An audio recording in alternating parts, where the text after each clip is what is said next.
Welcome, everybody. Welcome to BeoTalk 268. I always have to look to my left because that's where the title is, and I forget the number because there's so many. We're at it for a while now. Yeah. I mean, after like 50, I stopped counting, and I just always look back the week previous. It's like, what have we actually done? That's funny. It's true.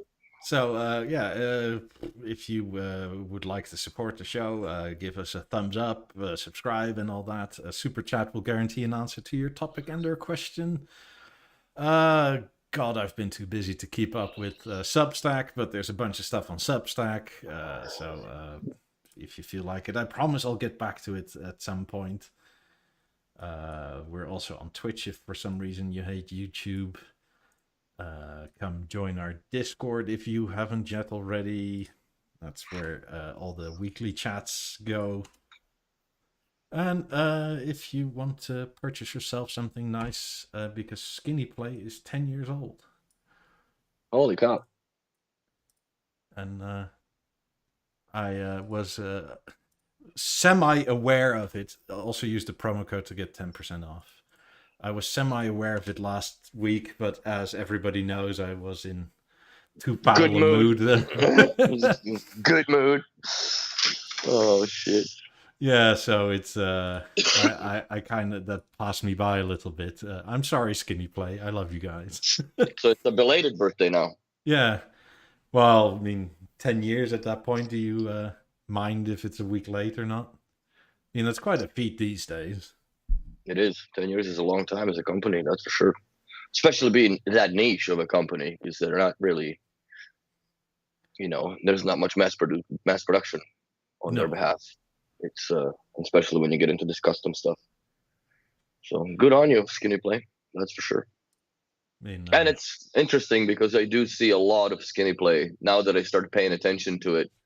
There's a lot of people in Montreal that buy SKINIPLAY. Good. Yeah, there's a lot of custom covers. I mean, they're very high quality. I like them a lot. They're definitely harder to put on than the B&O ones, because B&O finally somebody got sick and tired and said, no, we got to put these little plastic thingies in the 12, 6, 3, and 9 o'clock positions, so it's easier to deal with. But SKINIPLAY stay strong. Stay strong with the nonsense. So yeah. Well, I mean, if it's not something you change all that often, right? Like you don't have 52 covers for one of the week every. No, but then yes, you as a consumer don't, but I as an installer can have to deal with it, right? Because people know, they just when they buy the cover, they literally always ask, can you guys put that on? But SKINIPLAY proved a while ago that you're just bad at it.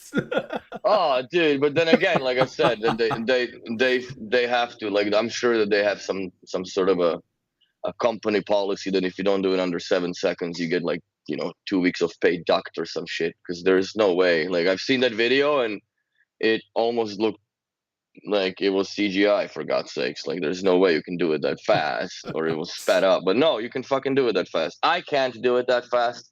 I can do it relatively all right, but it still snaps off once or twice, and is what it is. I mean, also probably if you have a different cover for every day of the week or something, you'll get quite good at it after a month or so. Fuck yeah! It's like tying your shoes. The first time is hard. And then you get more and more proficient at it. So yeah, that's it. I don't know how much B&O you have in house open or available to yourself right now, but I guess not much. I don't know if you noticed that the app has changed. A little bit. I just logged in to see the battery of my headphones, and it asked me to reconfirm I was the owner of them. That's a glitch, man. That asks me a lot as far as my portals. I don't know why. As soon as I connect them to the phone as Bluetooth, or I know my girlfriend used them once, so she connected Bluetooth, and then I had to connect my ownership again, or confirm my ownership in the app. So that's a little bizarro. But the one thing that had happened now since the theater update, obviously they effed up a little bit on some things, but you cannot go to the about page and see the information of the theater on the Apple products. It works on the Android, but on the Apple, it gives you 3 lines with the orange dot in each. Basically, looks like, you know, when your software update, beside the little dot. That's basically what you get now as a. It's weird. But I do like the interface of the new app. I wonder if my BlueStacks will update. I really like the new interface of the app. I haven't really used it. All I've seen is that, the people don't like it, and it's weird. And like Sandeep says, it seems very beta and is incomplete. I like the icons that they've done, so now you can actually see the products better. But I don't know. I don't know why you guys don't like it. I don't have a problem with it. SKINIPLAY has a training camp of employees somewhere in the middle of the desert. That's Hook right. you up with a bucket of water.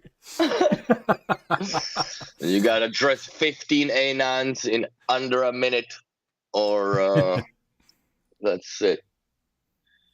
Let's see if I can. Also, if you're in the market for dressing up your Beolab 8000s, making them look a bit more modern, they have those covers now.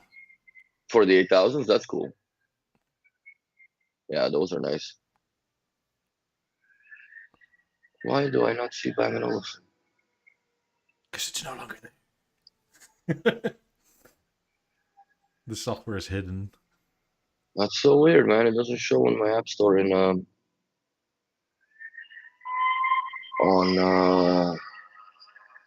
the BlueStacks. This is so weird. I don't like it. But yeah, I don't know what you guys don't like about the app. I like the new interface. Well, maybe everybody's on Apple and on Android. Yeah, I'm sure, because it is a little bit weird on the Android or on the Apple. I really like the new feature that they've done, which is the wall mount mode. So if you have the app open, the screen will not shut off on you anymore, which I like a lot, especially when you're doing speaker configurations for the theater per se, or 50s or 90s.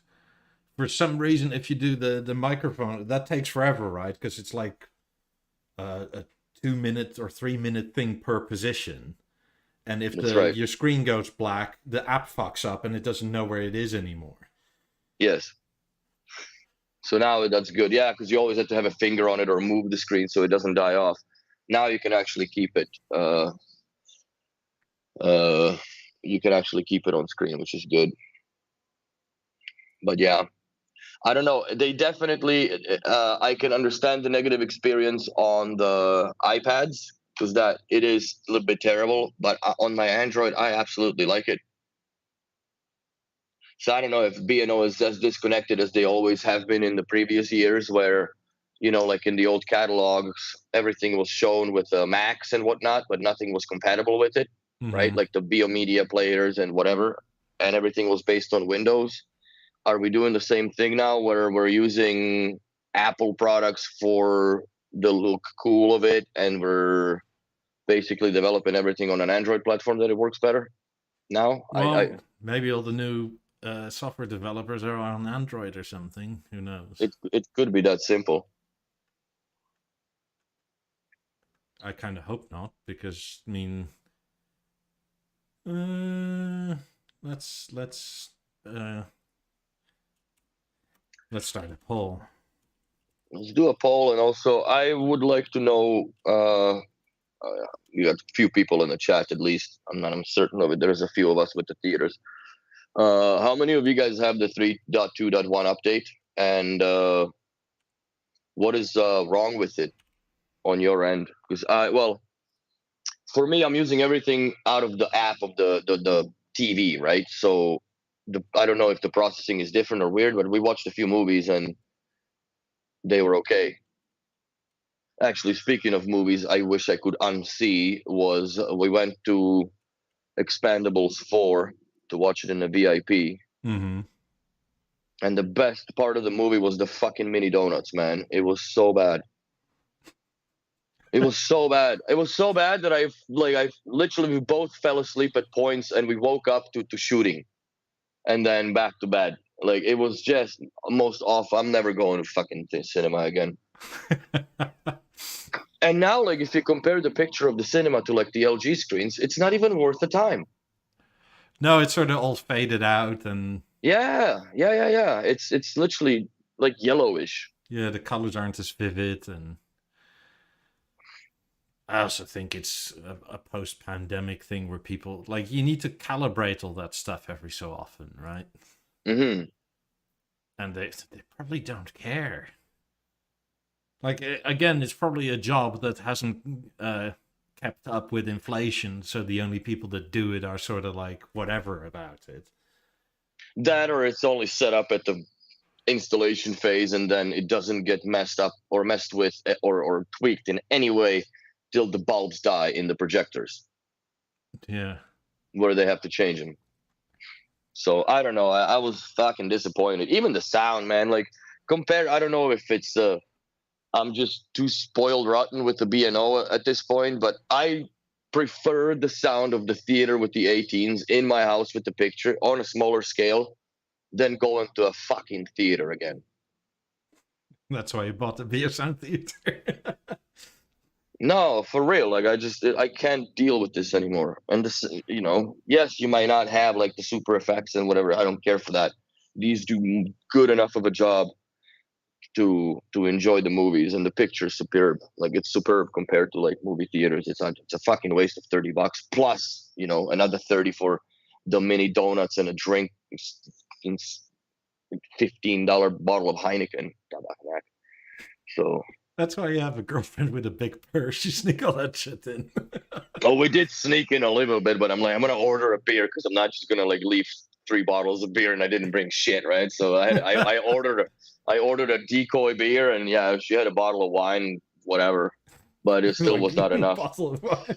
Fuck, it still wasn't enough to make the movie cool. So yeah, too bad, too bad. But yeah, other than that, we have a weird problem with the emerges, more or less, in the shop. They stopped the parity, but I blame that on the network because there's been some, again, unspoken wisdom done, and yeah, now it's all fucked up. And no matter what I say or how I say it, it's not getting through, and I can't fix it because the way to fix it is what I'm advising. So I'm not gonna be throwing people under a bus or whatever, but yeah, it's a bit frustrating. But on the positive side of things, did you guys have a bunch of calls about the new theater software update, or is it all quiet on your front? it's quiet on our end. I don't really have anybody that calls regarding it. But now that I think about it, a lot of people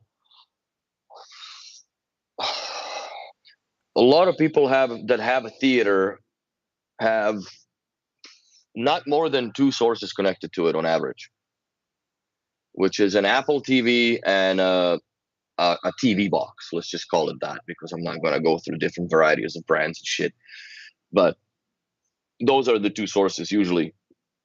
Occasionally there is a guy that has a Blu-ray or like a PlayStation 5 type of thing, but other than that, we don't have much connected to it, and I haven't heard anything from anyone really so far.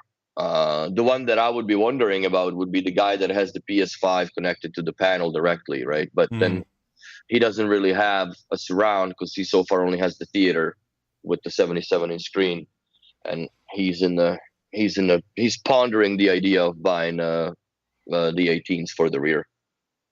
So Sandeep said a software dev for the app responded, and I see it on Beerworld. He says, "Hi all, thanks for your feedback on the new version. We're looking and fixing. You will see a lot of changes in the near future to the UI to make more intuitive and nicer to look at. Some of you, I think, will like, some perhaps not, but keep the comments coming. We read it all. Have some quick comments to your post below. We should have had a better introduction to a big beta release like this. Note, we will do better." Okay, good. Yeah. The source list was groomed too much. We will we just released a fix an hour ago for this. Some will not come back. For example, Deezer. It only worked if Deezer had just been playing. In general, sources with non-deterministic outcome will be removed. Poor performance on cue and swipe in the player. We'll have to look on this. It's not happening on our test setup. Perhaps we need a larger queue to test with. General navigation has to be fixed. They know what they're working on. Okay. Interesting. So Sandeep, are you still on the beta? Because I've stepped out of it, honestly, and I don't have a problem with it. So apparently, on the source selection, you don't longer have Deezer in the theater? Like, what the hell? How do you even... Okay, let's see. That would be weird. No, they fucked up. The only sources I have is line in, USB, HDMI, ABC, which is basically just internal or a physical sources from the theater. But then I kind of think it makes sense, because if you're on the main page of your product, you go to the Deezer on the bottom here. So why would you need it from as a source on the other side? I don't get it. Maybe that's, that they're trying to shave down on the redundancies of it all.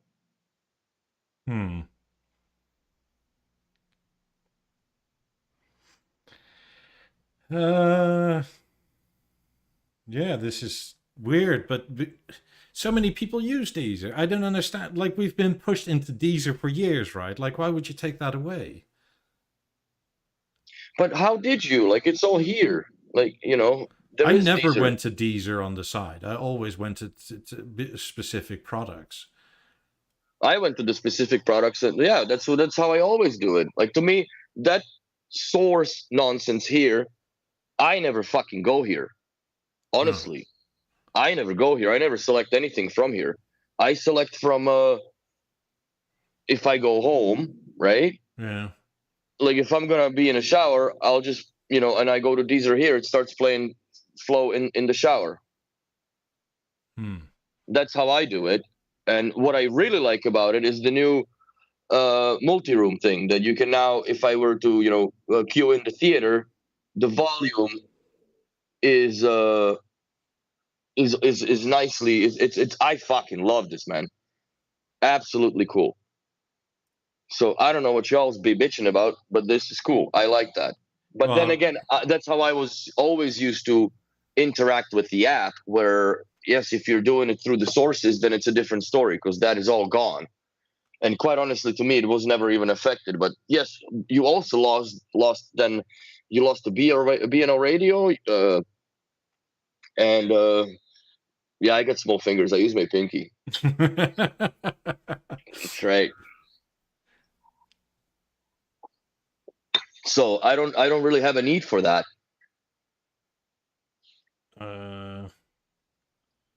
Yes, I understand, Sandeep. It's a good argument that yes, the three dots would almost mirror the TV sources from your Beo Remote One, but maybe they haven't been really using it as much. What I would really like is to enable in-app remote for the theater. That should be done, for God's sakes, already at some point here.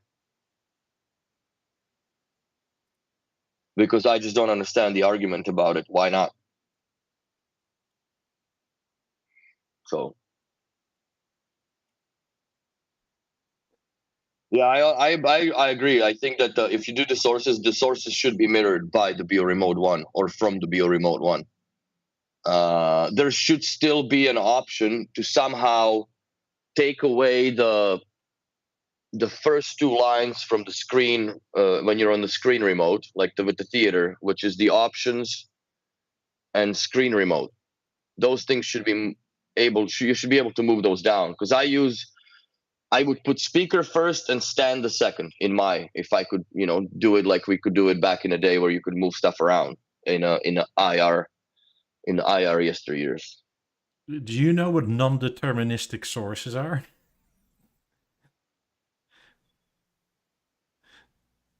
That's some Danish word for bullshit, man. I don't know.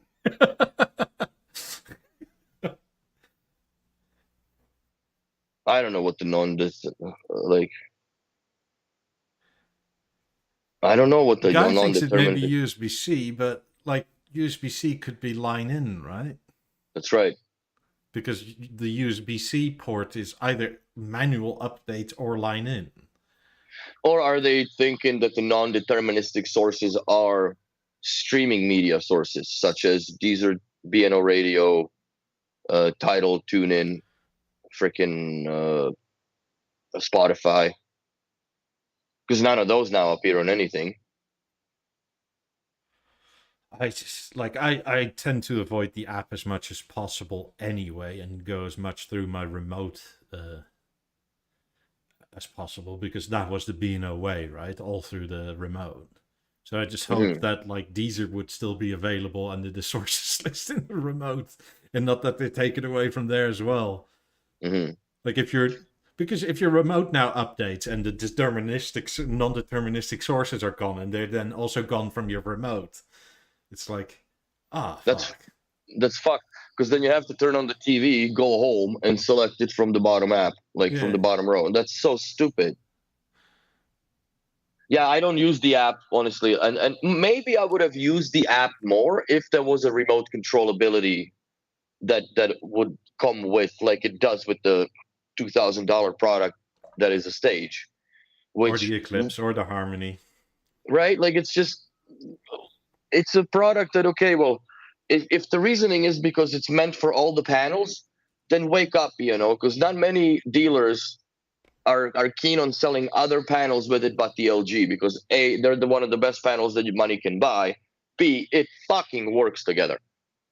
And people don't know, and if you don't tell them, they just, if you just care for just selling the product for the sake of having it off your out of your warehouse, then that's one way to do it, I guess. But we always try to get people, and now with the G3 or G2 panels, they basically are just as cool as the frame from Samsung, except the picture is miles and miles better, and and the app works, so everything works together. Hold on, I need to look at something. I hear a weird high-pitched beep coming from over there. His fridge is opened probably. But yeah, I don't know why they wiped out all the sources. That's kind of weird. It's really, really weird that they've done that. I don't know why they would take it off the app completely. I understand that you either had all of them, because sometimes they would show up on the app, all the sources, even the ones that you've hidden from the Bio Remote one. They would always show up on the app, and they also definitely load up on the BLI if you have one. So I would almost understand it more if you had a new submenu where you could select which sources are showing. Like give that control to the user, right? Well, I think that the user already has that control. It's just not correlated properly through the whole fucking app, because you're already doing that in a Bio Remote 1, right? You hide all the nonsense, like, I don't give a shit for Tubi or whatever else have you there, like QPlay and yeah, like whatever the communist streams. Get it all off and you can do it by deleting it off the panel, and then it auto depopulates in the list. You just have to wait a little bit, and then you can move about certain things. But if I remember right, the Dutch LGs come with Viaplay preloaded, and then that shows as a source. So sorry, Henrik, I kicked you guys off my TV like almost instantly. Yeah, here there's not much bloatware that comes with the TVs, but you have a bunch of apps that you have to do. Like, I just delete them. Yeah, me too. People just get confused, and like there's no point. So Viaplay are in trouble. Best of luck, Henrik. I hope you're doing well. But yeah, I just for me, what I like, my thing that affects me the biggest when it comes to the app, more or less, is and I appreciate that it's working perfectly, is the account control, because that's what I use more or less almost on daily basis Yeah, as an installer, right? as an installer. Yeah, so for me that works. And yes, uh, I appreciate the changes, but they also fuck me up because now you have to explain to the client things a bit differently now. But people that just got the things and they have the app and they're using it now, they're not even aware of the fact that they've lost sources that were previously available because they've never seen it. Right? It's just the way it is. So Let's do another call. okay, how many BNO? I have a BNO and I have an iPhone. 67% of people in the chat. 0% have not have BNO. That's good. Yeah. You don't want some Bose imposter here. So yeah, I I really wish that they've done a little bit more on also with the Beo Remote one that you could, like I said, I really want the options and screen menu be able to be moved or hidden from the list, because it's not something like, I understand the options because you go into the options and it brings the tooth wheel menu right away instead of going home, blah blah blah. So I'm just wondering how many of you guys sort of feel like an app redesign refresh was needed to this extent. Because I certainly didn't. Like, I know no, we said a few things about it over the time, some quite bad, some not, right? Because yeah. but this is a drastic departure from what we even had a few months ago. Oh yeah, this is like coming into a brand new app again, is what it is.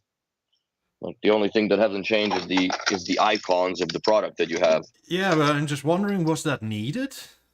Like, I essentially what we asked for were little tweaks like positional changes, right? Like certain well things be more in the forefront and other things more hidden. Like well the amount. they took it to a next extreme, that's for sure. Yeah, it's Sorry, I'm making coffee. I'll need this. that's all right. I mean, it sort of feels like stuff has been changed to be changed, not necessarily because it was needed. I agree. I think that uh, it's typical BNO, man. They every time something's fixed properly and they just need a little bit, they go out and reinvent the wheel that's a little more rounder than the first one. You know, for no reason. It should have stayed the way it was. I like I do like the update for the network link when you have more products. They shouldn't have messed with the sources because that's fucked up now. And they should have introduced an in-app remote for the Beosound Theater. That's what they should have done. I mean, if I'm looking, if I'm digging back in my mind a bit, one of the major changes that a lot of people would have liked to see, but I'm not even like my theater's in up, so don't know if they did it this time, but was pull the sound info tab forward, like where you can see what the incoming signal is and what's being output, right? Because everybody wants to see that now there's Atmos. And it's also the easiest way to check if something sounds funny, like what is actually the incoming source. Is it 5.1? Is it 7.1? Is it 2.0? Because that was hidden behind like 3 tabs. But that's probably still in the same place and nobody cares. No, I completely agree. There are some things that it's just I don't understand. And you know what? At least if they had sent out a warning of some sorts, at least you know, I have notifications enabled, but this should have been ignoring people that have notifications disabled. It should have been like, there's a new update coming or of some sorts. Like I think they failed in communicating this completely. Or there should have been a little link to a video that shows you what the new interface is and how to understand it properly. Wait, they also linked all the multi-room source or deleted all the multi-room sources to link to? No. You guys must have it really fucked up on the Apple then, because for me, like, oh yeah, they delete the tab for the link, so there's no more linking. The link is only, I don't know if you can see this or not. Point it this way. So the link is only right beside the play. You see? Okay. And then I can see Nothing. it's weird, but okay, let's go back to it for a second. Let's go to the emerge. Okay, so there's nothing there either. So why the fuck does it close like that? Okay, so let's put it back. Let's just play whatever it's playing there. So shower's playing. Yeah. So if I do that, now it shows it as a living room. So if there's nothing active, it doesn't populate the sources, which kind of is logical because what are you linking shit to when you have nothing playing? But I don't like that. See, it backed up in a bit. It doesn't close that. You have to tap out of it. So weird. Right? And if I go back to shower, right, like, yes, the music is playing. Ooh, that seemed very choppy, or was that me? No, it is that choppy. Wow. But also, this is not like a iPhone 15.5 or whatever the fuck, right? Yeah, like, but I'm on an iPhone 11. So, but yeah, it's definitely slower than it was. It wasn't choppy like that before. Where's my iPad? We got all the graphics now, and yay! So right? older phones can't handle it anymore. Where is my? Just imagine if you're like Henrik and you have like 3 iPads in the wall. Fuck. Yeah, dude. I don't know where my iPad went. I need to find it. But that's yeah. I want to try it on the iPad too. Well, it's been a shit month for software. Because apparently Sandy was saying that the phone lines have been buzzing at his dealers for the 3.2.1 update or whatever it was. Sandy's Android users, right? Because apparently in Europe anyway, that new update for the Dolby 5.1 and stuff is affecting everybody. Oh, really? Yeah. I haven't had any problems with it so far. We watched a few movies. I would recommend watching movie 43. It is probably the most fucked upest comedy I've ever seen. And it's got some good actors in it. It was, yeah, it's borderline awkward, but very nice. It's fun. But yeah, I don't know, man. I'm liking the new update to an extent, but it was just way too dramatic of a change. And I think for people that are app dependent, it's an absolute slap in the face when it comes to, like, and especially for people that don't have, let's say, a B&O remote.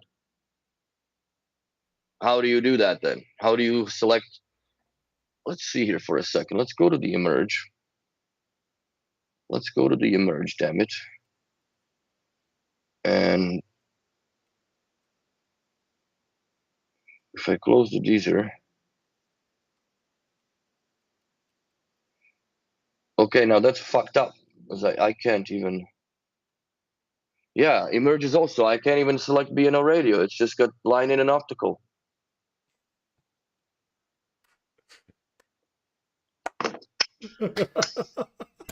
B&O, bro, man. Fuck, are you guys serious, dude? Like the thing that plays almost radios. Like, I understand that if you're in there, but now you got to tell the client, okay, you have to be in the main screen of a product, and that's where you can see a radio and teaser. Because if you are in the page of the product, then your only sources are the ones that are fucking hidden on the Beo Remote 1. They shouldn't even appear here. Now I'm mad, bro. Now I'm mad because this is going to suck bollocks to like deal with this with people. And Kareem's on a week holiday, so I'm gonna have my phone goddamn exploded. The app now has its own manual, as in, like, you may be on the product, but you're not correctly on the product to see what you can play through the product. Like, what kind of a ass backwards thinking this was, though? That's stupid, honestly, guys. That's not cool how you did that. That's not cool by any means. Let's see how much better again the portals if they even connect. 38%. Okay, good.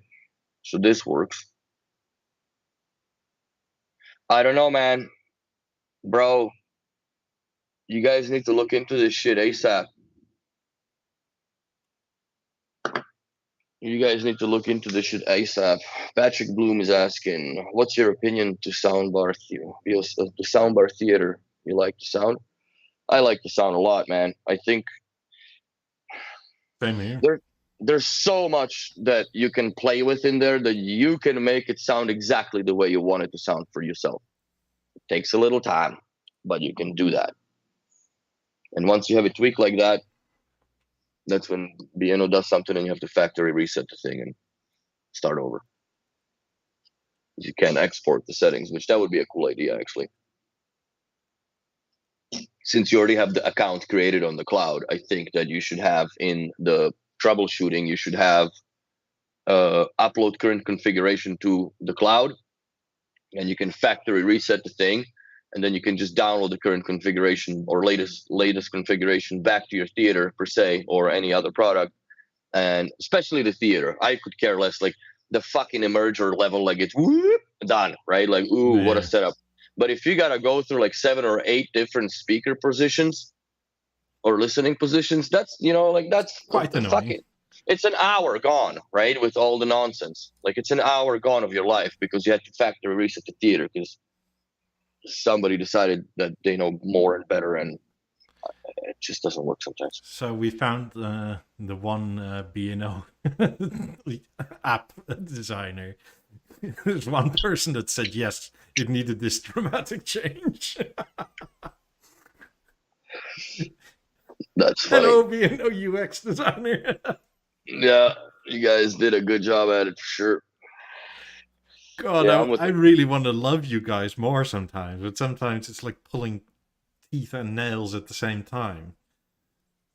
Yeah, my answer was this is too much. I'm the 19% of this poll that I think this is too much. I think it just needed a little bit of tweaking, essentially. Like stuff was in weird places and not super intuitive all the time. You got used to it the more you used it, right? Mm-hmm. But it wasn't like first time, oh, this makes sense. It does look sexy in the showroom, like because I went on obviously for the product support, right? I took over the account and I put it on my phone. It looks pretty sexy when you go into the multi-room and you just...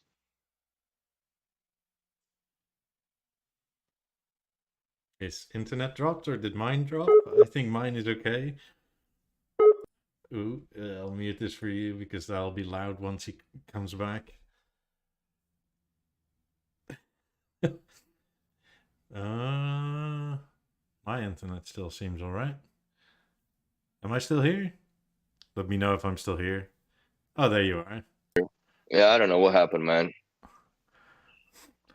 So, anyways, these fucking flies everywhere.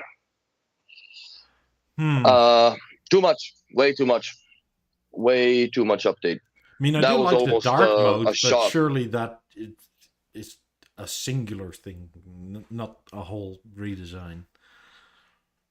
If you guys are so OCD about the new redesign or whatever, the dark mode, you guys should also have considered the fact that, like, on the Explorer, where the carabiner is, there's still white. Somebody had forgotten to delete that from the app. So, like, all the stuff that has a shadow to it, it's got that white corona behind it, the product, because they didn't delete it. They should have. You already have the renderings of it, for the love of God. And second of all, if you guys wanted to do such a dramatic update, one of them should have been that you can customize the look of your theater to your current configuration, which is 65 on a bloody floor stand. How hard is that to do? You already have the spinning model in a freaking website thing. So Yeah, I don't know. Also don't know what the excuse is anymore. you just raised the price by $3,000, bro. I'm sure there is enough budget money now to sit the guy down in a Photoshop or Illustrator or whatever for a fucking afternoon and clean up the icons. Take the 55 icon in paint and just like on the corner make it larger, right? It's pretty much more or less almost for, like, come on. So yeah, that still bothers the piss out of me, because you should be able to configure it, just like, yes, I've been crying about it for the 90s. For how long? It's but at least 2 years before they came out with the color scheme for the 90s on the app. So that's it should be fixed, amongst other things with the app. I find it kind of hard to believe that, like they say, that none of these problems showed in their test setup. So what do they have for sources then, if any? Well, on one hand, it's hard to believe, right? On the other hand, it's sort of like, it makes total sense now that software problems keep on happening, because clearly the test setup isn't up to snuff. No, it's not. Son of a bitch, I ran out of butane. Can you believe that? But I don't know how much they have to set up, like, or how are they testing all of this? How many products do they have linked together? What are the products? Like, I want to know exactly the same stall tactics that I get from the Beo support, if I ever am able to get hold of somebody there, is the ball bust. What time this event happened? What's the serial number of the unit? What shoes did the client wear at the time? Like, what the fuck does it matter, bro? It's not working. It's not working. So I need a peeler. Shit.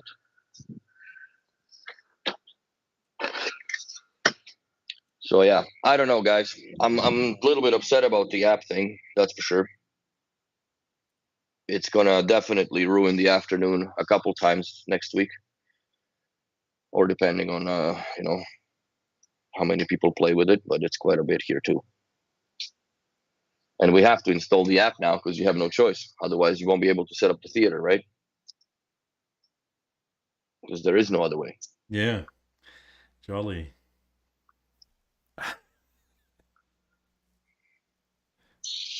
And what happens to the people that opt out from the I don't need the B&O remote. I'm just having an LG screen. I can control everything. At the end of the day, some people just use it as a volume or a sound bar, literally, right? We've had installs that people don't care, but then you explain like, oh yeah, this actually has a radio in it too, even blah blah. Even though they were told that in the store, they're like, like, why don't you use it? Like, it's there. You know what I mean? Why? What else would I use my Bose thing for? But to me, that's like, like having a stove and only using one element to cook on. Like, that's fucked up, man. We had 3 more. So I always make sure that people, but again, it's funny. Like yesterday, I was setting up the V1 at my girl's place, and just going through all the shit, and she's just like, "Holy fuck! Like, that's a lot of things that you need to configure or set up." I'm like, "Well, it's not really, but I want to make sure I go through all the settings, right? Because if you go from factory, right, you go language, blah blah, this and that. But then also there is the aspect that commoners that never had B&O never see, which is now you're linking 2 products together. So V1 and the M3, right, and then you gotta take out the sources and assign them, which is weird because for some reason in the B&O remote on the IR codes, there's no B&O radio. They forgot to put that in there. So next app update for the remote, since it already takes 25 minutes to do it once, maybe you guys should consider putting a Beo remote or Beo radio as a IR command to the legacy televisions and a link BNO IR command as well, so it can pull it from the other sources like an M3, which has been updated. But the V1, which is the same chassis more or less, other than it's a 1080p panel, is exactly the same platform as a Biosystem 4, BB11, and the Avant Mark 1. So none of these TVs have a source that you can control the BNO radio. The only way you could do it, which I found out yesterday playing with it, is you go to the integration menu and you change the Beo Remote 1 to Beo4, Beo6, and then you assign an IR command as a radio that triggers BNO radio. That is the only way you can do that. Wait, but those older TVs haven't been updated, right? For the new No, but then so again, that's still tuning. No, it's net radio in those. It's a BNO radio, but it's called net radio. Oh, good God. So you have more or less the identical amount of stations, I think, but it's called net radio, which basically comes from and was cradled at early 2000s with the BeoLink PC, right, where the Beo player was introduced, and that's where the net radio came out from. And then it disappeared, and then it popped back out on the V1s and so on, and now it's gone again. Now it's called BNO radio. So hopefully I didn't confuse a lot of y'all. No, it's just there's still overlapping software errors, which are all still functional. Yes. Gas or electric? Yeah, I asked what should we poll next. So I mean, David obviously with the bad ideas wanted to redo the whole Brexit thing, and I'd rather ask us all if we should become vegans. That's less confrontational. Oh God. So, but yeah. Yeah, so there are a couple things that they definitely now they got a lot of work to do, man. Honestly, I think that they really hooped it with this app update. They really done themselves a little, or outdone themselves more than they should have. That was good effort, but sometimes too much effort may go punished instead of. I wonder what the overlap is in the people that work on the app versus the people that work on the software for the theater, right? Because if this latest software in Europe is throwing such a hissy fit with just regular TV, right? We cannot wait for that for 3 months. That's unacceptable. No. Like if you, because it's going to scare the shit out of a few people. Like when you have PCM, or not PCM, the Dolby 5.1 channels that are almost inaudible until you get to volume 60 to 65. But you can have channels next to it either side that are in PCM 2.0. And that you can listen to at volume 40. Just imagine flicking through a channel. Yeah. That's insane. I don't understand how they did not find that out. Like, how are they testing this? Do they have? Is the Europe different? I guess in a way that you guys are using. But they are in Europe. No, but like here we have, the TV boxes are outside. I don't know if that's still a thing that you guys have everything built in, that you actually, pipe in the coax or whatever. Yeah, the coax is still mainly used. Directly into the back of the panel, right? And then it's got its own decoder, right? Is that how that works? That's it doesn't quite work common, like that. Yes. Here it's more or less, you have a box that it's an HDMI input, and then we puck control the rest of it, right? Yeah, no, in Europe, like at least in the Netherlands, I would hazard a guess that at least 50% of the TVs used are still direct coax in. And the screen has its, like that credit card decoder thing you push. Yeah. But even so, my sister has one of these external set-top boxes. But even there, like, certain channels just don't output in Dolby Digital. They output in 2.0 PCM. Like even movies, if they show that. And then if you're in the B&O app, you can even tell that the more sophisticated cable channels, I guess, Maybe it's for data or something, but they switch decoder or codecs when they go from movie or whatever is the main thing you're watching to commercials, because most commercials on a lot of channels are in 2.0 PCM. And they're louder. Yeah, but just imagine if they're 20 volume points louder now because of this weird software situation. Well, and you're going to be dozing, like you're going to be watching Expandables 4 in a year and going, oh, whatever. Right up! Like, yeah, to me, that would not. Yeah, I would not have that because I don't watch. Like, I don't have cable TV, so I guess I'm immune to that particular situation as far as consuming cable goes. But yeah, I don't know. I'm gonna hook up well, I won't because I gave her my HDMI cable. No, I have a 3-meter in the car. I'm gonna hook it up again and play some video games in the theater with the new software, see what happens with the surround. You just hope the cutscenes aren't in. We'll see. In a different format. How are you going to be rolling back to 2.5.5, Sandeep? Apparently, if you allow remote control, they can do that from HQ or through the dealer, maybe. But there is a possibility. I'm going to look right now. I mean, I hope they stop that update. I hope when I plug in my theater that it's not even there as an update, because clearly it's bunk. Yeah, they took off the service releases 3.2.1.150 and official releases 3.2.1.150, so they're the same. Available releases here. Let's see. No, it's the same. They'd probably have to do it from HQ because I can't see that, and I obviously have full access to my thing here. They also changed how this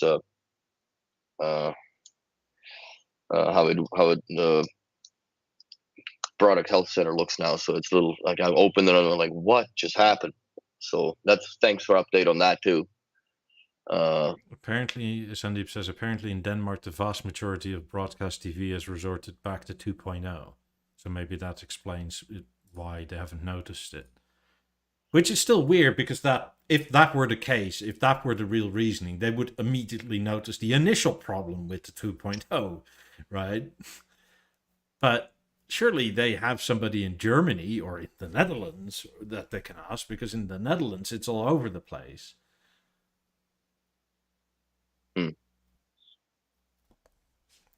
Yeah, that's I mean, about half of the channels are in like 2.0 and the other half are in 5.1 when anything normal is playing, and it doesn't even matter if it's a talk show or a film. But it's I also read somewhere that somebody's theater updated regardless of being auto update off. Oh, really? Yeah.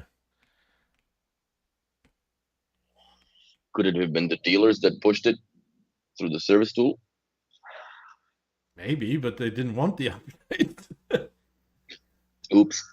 Yeah, I don't know. I can't say, but or it's just that's it did it on its own. It probably did it on its own. Yeah. I mean, one weird thing I found out the last few times with my E8s, right, is if I use them and drain them all the way to the point where they have no battery life left, yeah, I charge them and use them again, it forgets the setting that they go off after 15 minutes of nothing playing. What do you mean? As in they'll just drain, but beyond the whole time. Oh. So there's a setting in the app where you can like toggle it on. Like if nothing plays for 15 minutes, they auto shut down. Yes. If I have that on, which is quite normal because sometimes you do something else, you take them out and just lay them down, right? Yeah. If they go fully dead, you recharge them, put them back in your ear. That setting is just forgotten. So even if you haven't used them for like an hour, you put them back in your ear and you think, why isn't this reconnecting? You look on your phone, it never stopped being connected. Oh. which is like strange. So maybe those software toggles aren't that definitive, and I think that's why people still like physical buttons.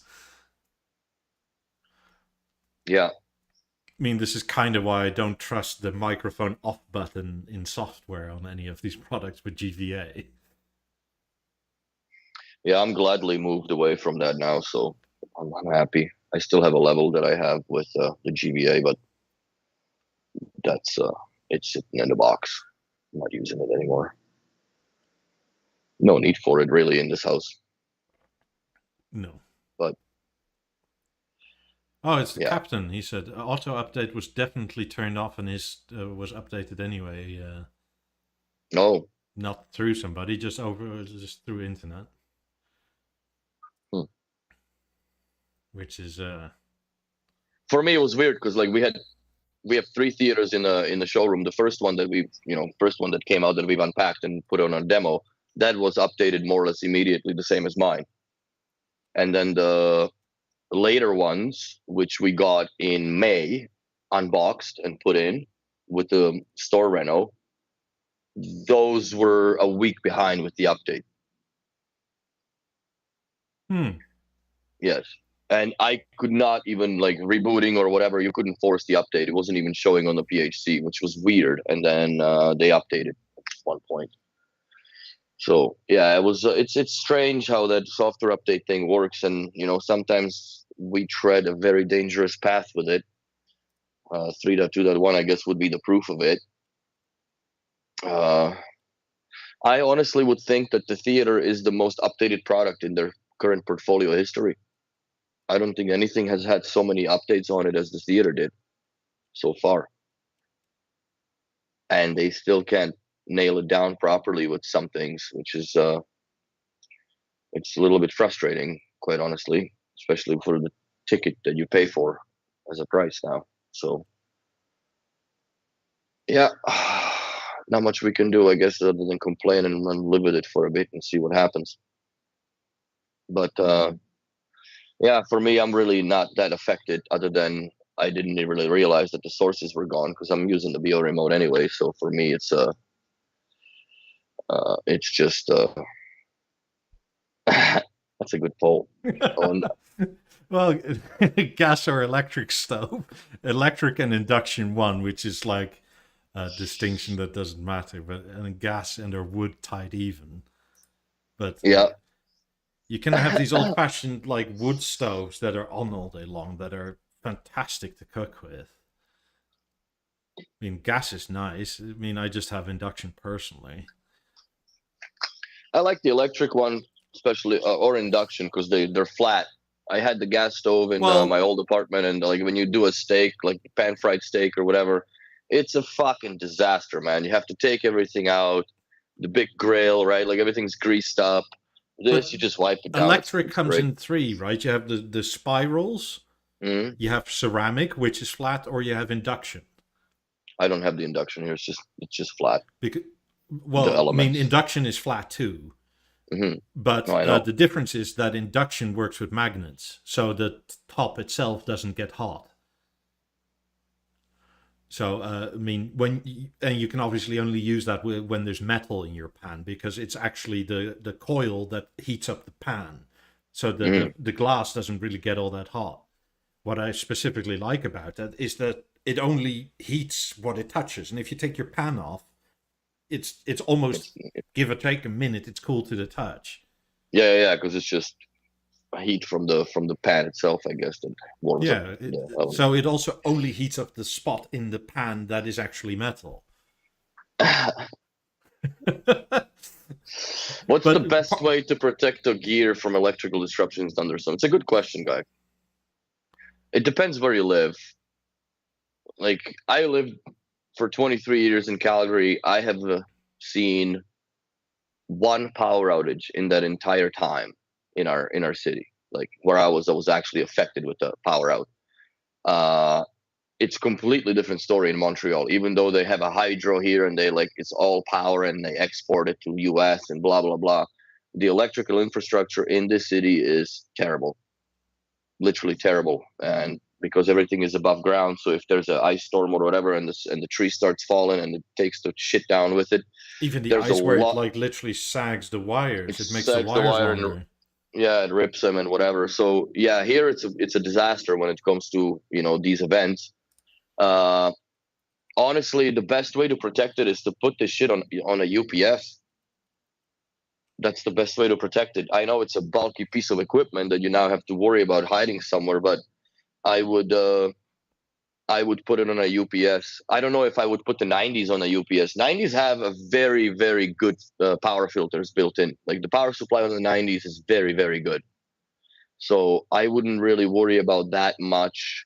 I would worry more about the brownouts than the power outage itself, because the brownouts are quite damaging Yes. uh, to the equipment.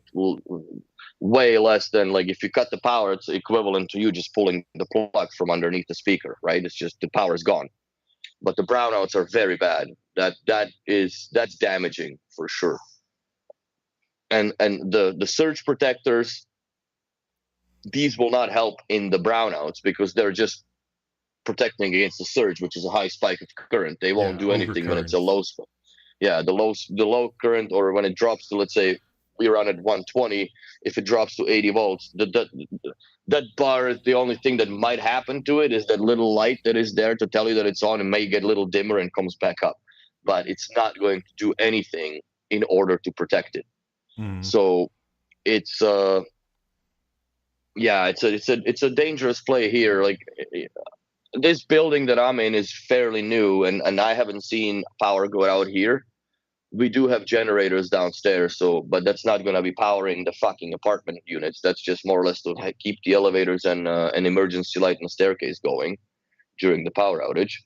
But yeah, it's a real problem, and I've seen, after an ice storm we've had this year, I think we had about 3 stages that cooked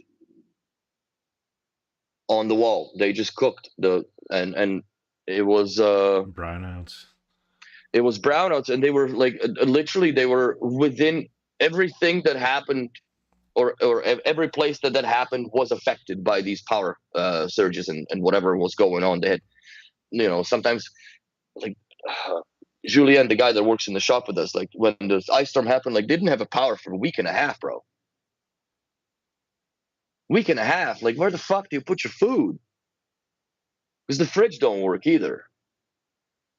Like, it's that's a little crazy in here as far as the power outages are concerned. But the best way to protect it, man, if you can afford to hide the uninterruptible power supply, then that would be the best way to clean up the power coming into whatever. For 90s, I would say, though, you need a big one, because it needs Oh, to hell yeah. be able Oh, yeah. to, like, contain the load of max pressure. That's right. And That those would are probably like, be like a 1500-watt power supply at least that I would go with. yeah, and well, the problem for 90s and 50s, right, is like that millisecond power draw. That's right. Because like a loud bang doesn't use that much kilowatt hours, but for like that microsecond, it uses so much. That spike, yeah, to throw those woofers out the way they need to be. Yeah, that's very good point. I don't know. I honestly don't know about the 90s. Like, you can't really do much about brownouts other than the Tesla Powerwall or similar.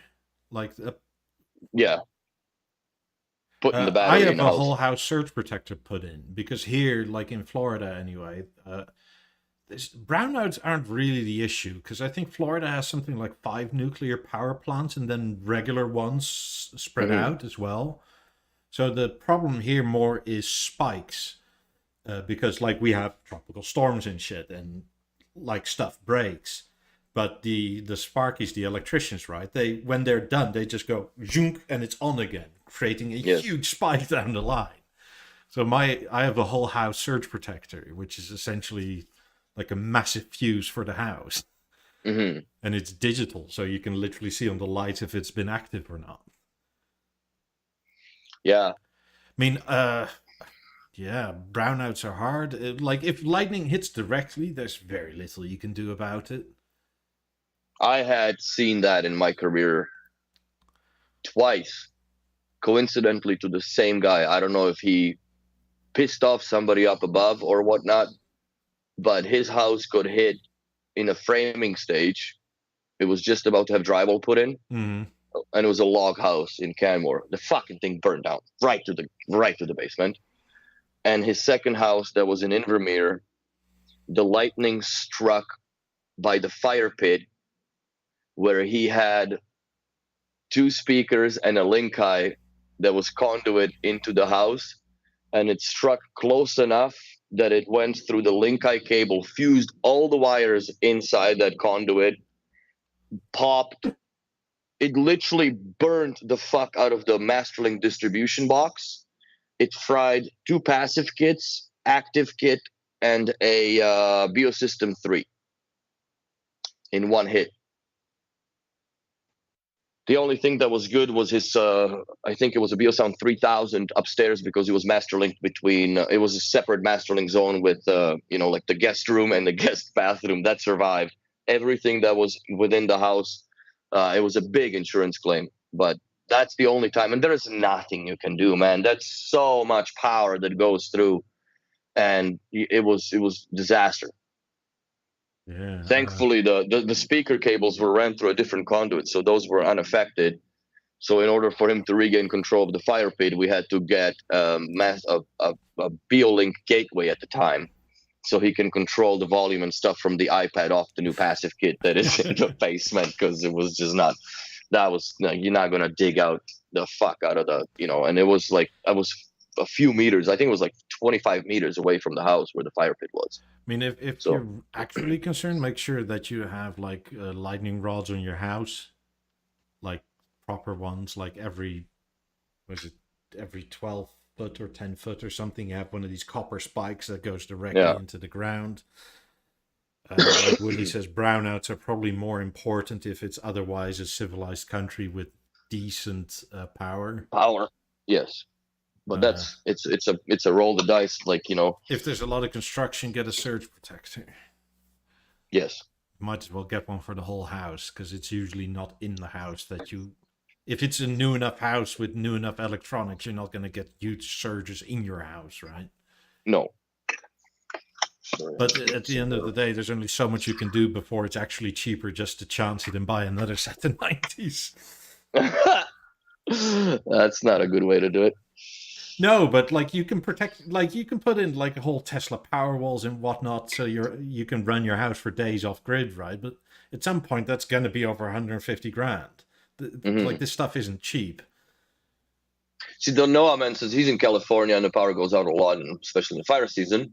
I have the whole house on a generator, so I wonder how much of a stable power would the generator provide? Very. Like I understand, it's very stable. Yes, very. So then, yeah, I guess that's one way to do it. Except you have a Honda thing running in your basement. Only the initial startup is potentially for Spiky. spike, and then if you flick on something heavy load that's not correlated correctly to your generator, like an AC unit, like you can get somewhat of a brownout, right? But it's like that first fling up of your AC compressor outside that draws so much power. Oh yeah. But even if you have AC, you have easy startup modules for those, and you can put the. I think a common amp draw for like the startup of the fan for outside is something like 120, 140 amps, which is insane. But that's you can buy these easy AC startup units that bring it down gradually to the minimum amp range, and usually you can get it down to somewhere between 50 and 70 amps. And then your generator is okay with it, even if it's closely spec'd.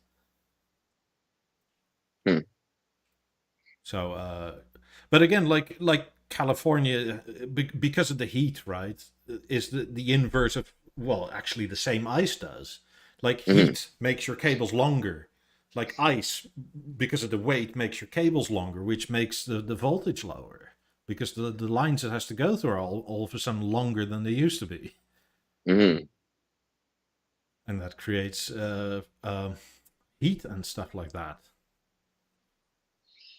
Not enough to melt the ice off the wire, though. That's for sure. No, but it's usually the heat where it touches something else that's grounded. Mm-hmm. So, But yeah, there is. I guess that's the only way to do it, is to put a UPS on all the presses. That's the best way to go about it. yeah, but that's like a Powerwall is a UPS for the whole house, essentially. Yes. Yeah, it depends where. If you have a capability or ability to do it, then I would do it. But I mean, if you're in the apartment, yeah, if you're tropical climate, you can hang them outside. Like even if you're where I am, you can. So many people have them. A Powerwall you can hang outside. You don't have to have them in your garage. And they're too heavy that nobody will steal them anyway. Yeah. Like this thing is like 300-400 pounds. Like oh shit. And it's bolted to the wall, like with like these proper nuts, right? Like yeah, how are you yeah. gonna move that? Plus, it's not like you just go chop on the wires like that because you're gonna die. Oh yeah. Yeah, there's a lot of power in that. Well, yeah. I'm glad that I don't have these. Knock on wood, I don't have the power issues here, and at least in this building. But man, I've seen it a couple times, even in the shop or hanging out, and all of a sudden, like the storm came in, the lightning struck fucking not too far from the shop. I couldn't believe that we didn't lose power, but the other side of the street, fucking traffic lights, everything's out. So yeah, it's very interesting. When we bought a car or something like that had happened, a transformer on the road had, I think, been struck early in the day or something. Mm-hmm. But we were trying to buy the car, and then you're sitting in the car dealership, and all of a sudden the whole street goes, and then it comes back, and you see all the ad screens like no signal, and it's all flashing, and then it goes again, and then like, God, we were just there to pay, but to get the payment process, like every time the guy was nearly at the end, right, like the computer would go down because everything went down. Oh my God. So just paying for the car was supposed to be 30 minutes to 45 minutes, and it took us 3.5 hours. Oh my God. And then we left there, and you look at the corner of the street where that transformer was, and you see like sparks flying out of it at that point. Oh my God. Yeah, there is transformers here. I didn't really pay much attention noticing that here. None of that is in Calgary, I'll tell you that. All that infrastructure is underground now. Yeah. Everything is underground. And I think they've finally seen the light here too, because we have like power lines at the back of the yard, and they're cutting a bunch of trees and stuff down because they finally go like, yeah, this is better if it's underground with like tropical storms and things. Well, yeah, like it's not how fast the wind is blowing, it's what that wind is blowing is really what matters. I think it's here where I live, it's partially also that they were put in when like all the shrubbery was young. And now you have enormous trees that hang over the power lines like that. Like there's ample space around it, right? But just one limb has to come down on it. That's what happens here in Montreal. Yeah. Because the trees are very old here. You know, it looks beautiful in the summer because everything is shaded and nice and lush.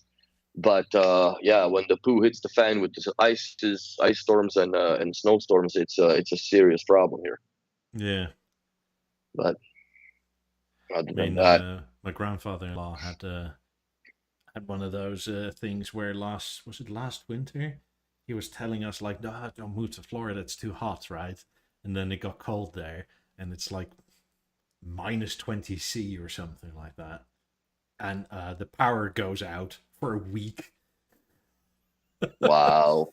And it turned out that one of the power safety features had tripped because the pole, the power lines themselves were fine, but the pole had snapped off and done that. Oh. So fortunately at that point in time he had another property close by that had a generator, because in the house it was like 5 Celsius. Oh dude, when it's minus 20, that sucks. Yeah. I was like, yeah, Florida seems quite okay. When it's cold here, it's like 15. Today? No, today is 26 or something like that. It's not bad. I mean, here it's about What is it here? I've already acclimatized to the weather here so much so that 26 Celsius feels kind of nice. Mm-hmm. It's like it doesn't feel warm. It's like, oh, this is almost fall-like weather. It says almost fall. It's 23 in Montreal, so it's not that bad. We got some good weather coming up. I think the next 10 days it's beautiful. So Let's see. Yep. Oh, today apparently the high was 32, but it actually feels nice. It doesn't feel like hot anymore. Nice. Yeah, here it's getting chillier and chillier every day. Soon enough, 1 more month probably, and we're gonna see some snow. This was a good poll, actually. Interesting. So about 17% of you are eco hippies. Hello, you must like the cradle to cradle stuff. Then the other majority is after tree huggers. And I think I'm in the majority with the rest, as in like 43% and 70% from don't care to I don't like waste. Mm-hmm. Interesting. Some good opinions. Well, I would say that's like sort of center position, centrist. It's like YouTube leans heavily left normally, right? And normally if you say like even if you say I kind of don't like waste, that's like, but what about the planet, this, that, and the other, in all caps comments and things. That's right. The Karen police. Yeah. You know, I think I was saying that to Guy. If the balance now is EOL, right, because of the Beolab 8, what's the whole point of cradle to cradle? Well, you can take the Mozart chip and update it in your balance. Yeah, but you better hope they build one then. It's a gimmick, bro. The whole thing is a gimmick, man. It's like adding a third knob for your lukewarm water in your faucet. You know, you can just mix those together and fuck. Cold hot. Yeah. it makes no sense to me, honestly. Like I appreciate the try harding it, but you guys kind of already do your cradle to cradle, because I still pick up 9000s that are serviceable, for God's sakes. And that's a technology from 1996 when it first came out. So I understand, like, you know, your Starbucks trendy terminology, more or less. We're going to call it cradle to cradle. But at the end of the day, no matter what you call it, the product will expire its time. Yeah. You know, is the Beosound A9 a cradle to cradle now? And it's been around for 11 years. Like, what are you going to do? Are you going to take the ones from the Mark 1 and swap the guts in it? Because you can't. There's not even space for the drivers in the back that they have now. So I don't understand that cradle to cradle thing. Like, other than, you know, replacing a chipset, what else are you going to do unless you have a guarantee that you will have the parts available in 10 years time, which I don't know. And then if you want to have Guy, those, according to EU law, that means you have to have 10 years worth of spares. So then, you know, are you going to do it in a way that, let's say, the batteries are going to be compatible between, let's say, Beosound Explorer and Beosound A5, so then you can actually, you know, utilize and not have as many SKU items in the warehouse that you have to sit on, right? I don't know. I don't know how that works as far as the cradle to cradle thing. Balance is $1,400 in USA. Yeah, was it Mass Drop or whatever it's called? Oh. Yeah, they're. Oh, where did that go? It was on the Discord somewhere. I mean, but most, like anything that is actually any good, B&O has at least 10 years worth of parts for. Yes. Mm-hmm. And by that, I mean like 90s, 50s, Beosound Edge. Hmm? but not things like a moment. But that's also partially because they are so dependent on the third party. Mhm. I don't know, guy, if the Beolab 8 will be the balance killers in a sense. I understand where you're coming from with it. I just like if you have one balance, you can still somewhat have stereo out of it because the drivers fire sideways, right? Hmm. Where the Beolab 8 has three drivers pointing forward. I'm still grasping to understand or trying to grasp to understand how the narrow and wide works with just you know non-mechanized tweeter, and it's got to be just done with the phasing then. That's the only way.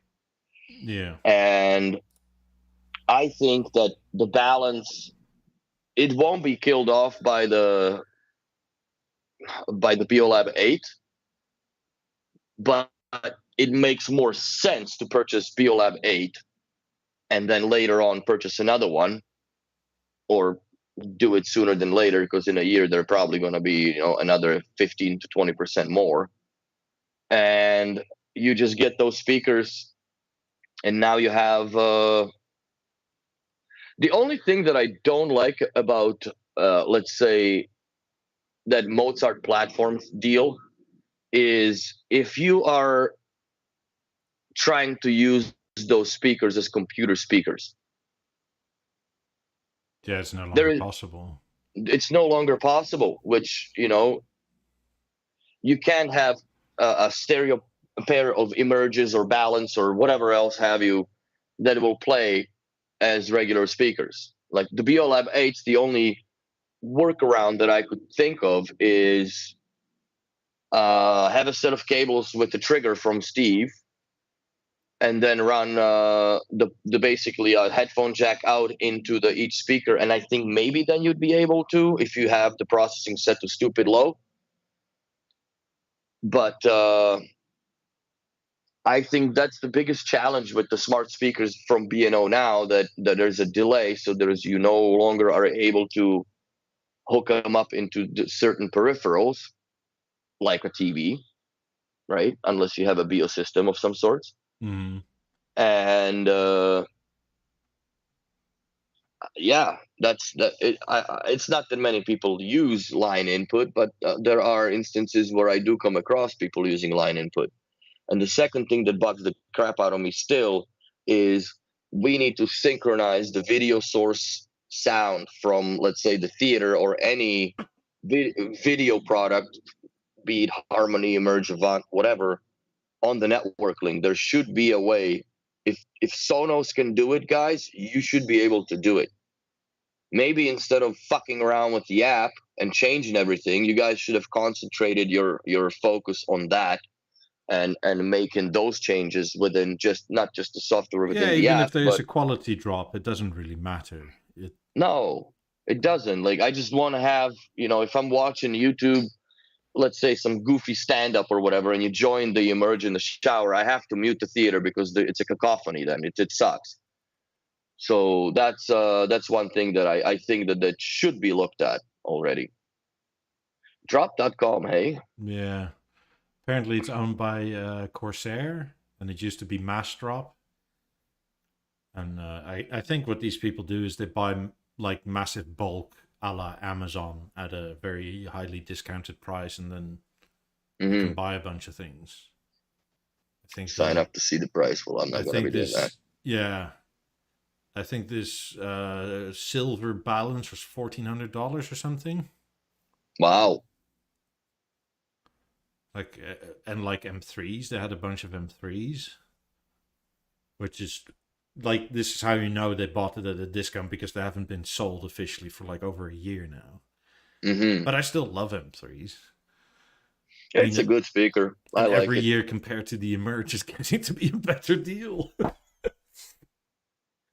Emerge does sound 100 times better in my ears than the M3. I have to admit, but then At there's a 3x the difference in price price. point. There's a difference in price point, of course. Yeah. I don't even know what I paid for my M3 because I bought it on Cyber Monday on Amazon. Actually, just that was the only product I've ever bought on Amazon that was B&O. but it was so cheap that it was cheaper than dealer cost, more or less. So how can you not? And it's not that like I needed it, but I think I the did. level is $1,200 or something like that. Wow. Level's a good speaker, but it's just I don't have a utility for it anywhere, to be honest. And it's very undersold too, in my opinion. We don't really move much of that. Emerge is a much better bang for its price. So Yeah, it's a I wood did. stage too. Yeah, I'm not. I mean, they also had a marble balance, I think, for Hmm. 1,400. Wow.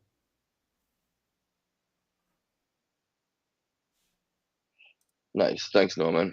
Well, I just, you know what? That's also like, I understand the price drop, whatever, the website and having deals and shit, but that really damages the dealers at the end, the shops, Yeah, but you it's know. North America, so if Oh, that you doesn't apply for Europe, I guess.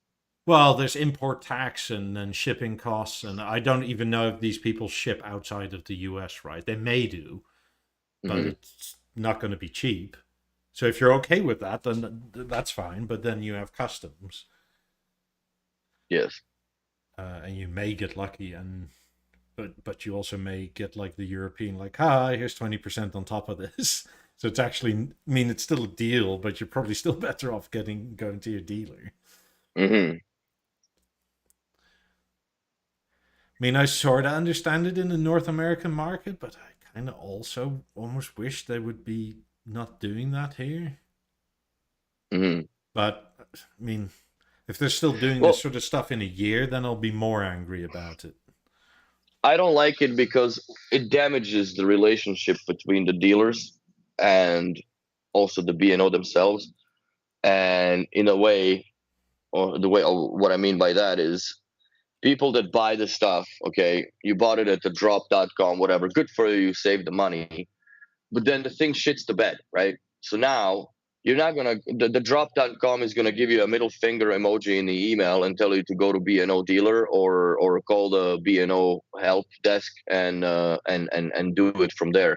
And if you call B&O help desk, they'll refer you to the dealer. So you go to the dealer, you bring your dead ass Beosound balance over there, and we have to swap it for you. And now we're stuck with the dead product that we haven't even sold from our shop, but yet now it's in our inventory and we're out of functioning product as a replacement, and we are now stuck with the shipping cost back to Denmark or wherever this goes to, where they refurbish whatever they can and so on.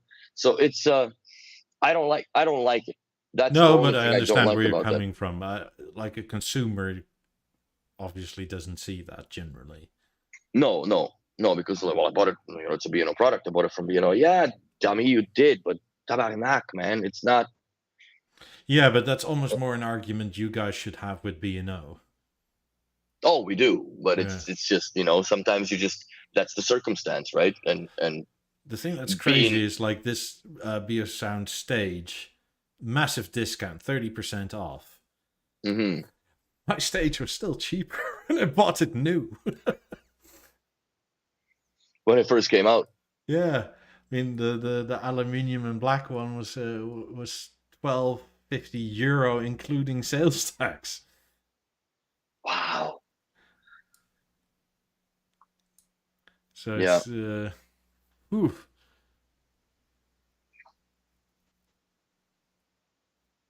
Hmm. Yeah. Well, everything goes up, and you know what?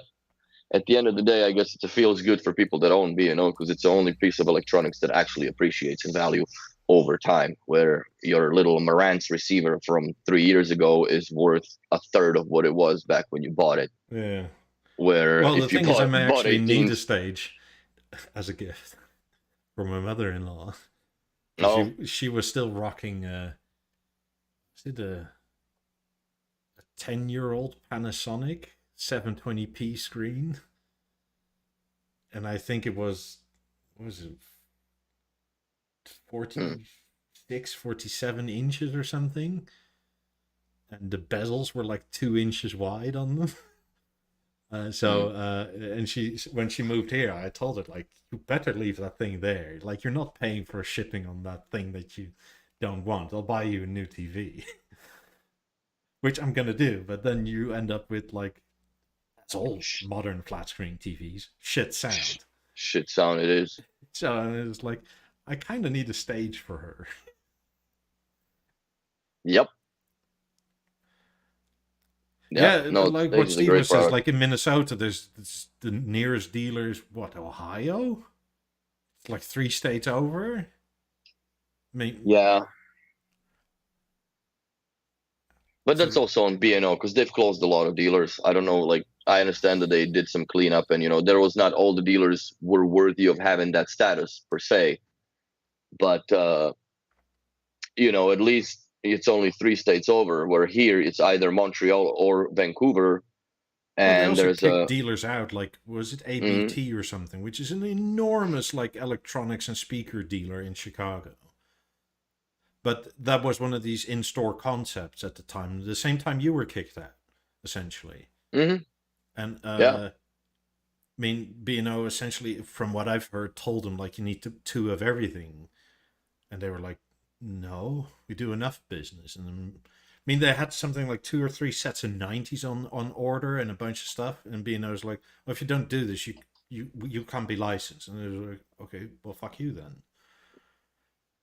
Yeah, that decision cost B&O, I think, a lot of sales and a lot of money, and it was a big loss in my opinion.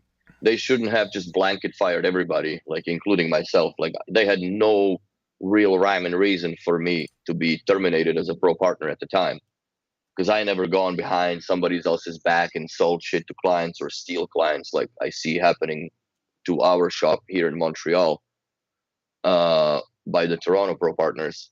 Not gonna name names, but B&O, you know who they are. And yeah, I never had any intentions to damaging the brand. I'm a fucking big sucker for the brand, for God's sakes. You know what I mean? Why would I Yeah. even? Why would I even? No, there's no way. Like I represent this brand in a way that there is very, very, very few people that do it in that same fashion when it comes to being professional on a job and doing installs and so on and so forth. So you know Yeah, what? It makes was their sense. decision. It was their decision. I'm just basically nothing but a number on an Excel spreadsheet, which that's just where it was. I don't hold no grudges. I'm back in it now. So for me, it's just, like I said back in 2018, just because you kicked me out the door don't mean that I'm not going to crawl back through the window. And I'm back in the house. So, yep. Steve says they say the B&O comes with 2-year warranty from the drop.com. I think that's fair to say on most of the products, but I don't know about like the stage or balance. I think those should be still 3 years by default. I don't know how B&O, unless they have registered serial numbers that they were sold to those people, that the only way they can do that. But I think that it's a 3-year warranty overall, unless otherwise noted, like the Play products, which would be the headphones. I don't think the headphones have 3 years on them. And yeah, the doctor's right. Have a good relationship with your dealer, and you will benefit from it. Of course, you will benefit from it. It's it's one hand washes the other. It's just how it works. And loyalty goes a long ways. Loyalty goes a long ways, man. So that's how I see it. But there's a good poll. I think so. Kind of. I mean, it's also handy for us to know who we're dealing with. Like, do we have to be more informative, or can we just Yes. assume a lot of people know a lot of stuff already out of hand? Also, if people have questions, feel free to ask them. Like, you don't have to super chat. It's just that if you want a guaranteed answer to your topic and their question. Yes. My bandwidth is making funny things again. What's Are you going no on? longer wired, or are you wireless? I'm still wireless, man. I can't. I Oh have to yeah, get like the new place. Sorry. fucking hell, man, and I can't get the port activated. Otherwise, I would have had a gateway already here, and I would have put the lighting system in. Yeah. but that's not gonna happen. My back is killing me so bad, it's not even funny. Oh, oh, Well, you can lay on your couch. It's not as comfortable as your Eames chair, so I'm confident you won't fall oh, asleep. fall asleep on a podcast again. Here's what I got myself. I was in Ottawa with my girl to get Oh, nice. to get her passport renewed, and I broke down. There was a Lego store. I'm like, I'm buying the Audi, so I'm gonna be building this week. Watch some podcast and put the e-tron together. Oh, I was looking at cars because I don't have we share a car now. I don't have a personal car. And I think I decided I kind of want a BMW. I'm tired of using my blinkers. Why would you use your blinkers, man? You're in Florida. Nobody does that. Yeah, that's why you need a BMW. You need to be the stereotype because you never use your indicators. I guess I'm that stereotype now too, because nobody signals here. I don't signal anymore. Fuck them. I signal when it's absolutely necessary, but usually like when there's the a cops cop are right there. yeah. That's when I remember where they are. But other than that, no, it's nobody's business where I'm going. Just like it's none of mine where they're going. So what you borrow is what you get back, and it works out. Yeah, no, I still do. I don't know. Maybe I'm just too courteous, but I think if I'm in a BMW, nobody will look at you weird because they don't assume you would anyway. I think I find out actually why BMW drivers don't tend to use their indicators. Why is that? Because if you turn them on, the BMW stock, if you push it down to the middle, doesn't stop your indicator. And if you don't take a big enough corner or turn, it doesn't stop your indicator from going. So the resetting. Yeah, but the reset is to press it the same way again. So if you turn them on to the right to go to the right, but your turn is not big enough, it'll keep on doing. But to cancel it, if you press down, like in most other brands, it just starts blinking to the left. And it won't stop until you take a big enough corner to the left. But to cancel it, you have to flick it up to the right again. That is weird. Like, it's one of these quirks where it's like, this makes no sense, because in every other car I've driven in the last, 25 years by now, 20 years, something like that. It's like, it's always, like, even older BMWs had this right. That's so weird. That's so weird. I don't know. Parminas. Hi guys, I have 2x28s and 2x18s connected via Wisa. The theater is Ethernet. Why am I unable to control the volume of the theater via Halo remote? Should I connect the 28s via Ethernet? No. Huh? Do you have your Halo paired, or have you gone into the app and selected what products the Halo should control? Yeah, that's the only thing because the Halo works fine on my theater. Yeah. Yeah, you need to go in there in the app and select the Halo, and then select products to be controlled. If you have more than one, piece of B&O gear, like, if you have a theater and a merge or a level or something, then it's going to show all of them, and you can just select which one you want. And then the Halo will auto-populate, the in-app remote, believe it or not, will be on the display. And your sources are going to be there as well. So that you should be. Halo can see the theater. What software version are you on, mate? Maybe try and resetting the Halo? Or I would just reboot the theater as well. Yeah, reboot the theater. There's no reason. It makes no sense. No, it makes no sense. But I would look into the update. Well, I guess if you watching the podcast, then you're about to fuck up your theater if you're gonna put a 3.2.1 if you have regular TV going into it. So I would still look into the Halos update. Maybe that's not. I would be shocked if you didn't have it up to date, because there was only one update to the Halo that I remember. Maybe two. I think there was two. Yeah.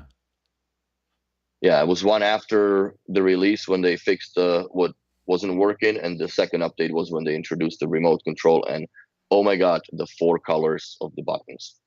So That was the only thing. Wait, so is it just volume that you can't do, but you can do source changes and whatnot? Because if so, that would make no sense at all. No, then that's a glitch in the software somewhere. Yeah. And then one way to fix it, more or less, which is the headache way, is factory reset the theater and factory reset the Halo and pair them together again. Yeah, you So, pair them in the app though with the toggle screen of which product yes. you want to control. Yes. Make sure though that you select the correct one in the Halo remote itself too once you start flicking dials. Yeah. But yeah, I would reboot the theater first and see. And also, if you don't mind, just what software version are you actually on? Because that may be something that is now also a now evident bug on a theater, that the Halo just loses control. The only thing I can potentially think of is that your wireless LAN, your wireless network, is on a different subnet IP than your Ethernet is that is in the back of the theater. Yeah, but which why would would be it still weird? see the theater? But yeah, I know. That's why I'm saying it. Yeah, like, you wouldn't be able to see it. Because we had that glitch here in our shop where, because we run Eero on in the store, don't ask. And one just changed itself in IP. It was 192.168.4. whatever, and the other one was .5. whatever. So half the showroom was like 50s weren't showing up on the app. I'm like, what the fuck? And then I looked at the IPs. I'm like, this is a different IP. So yeah, and then we had to get them all set together, blah blah blah. So it works. But that, yeah, you would be able to see the product and physically control it, which is appear offline, unless you put it back the same IP addressing that the other ones are on.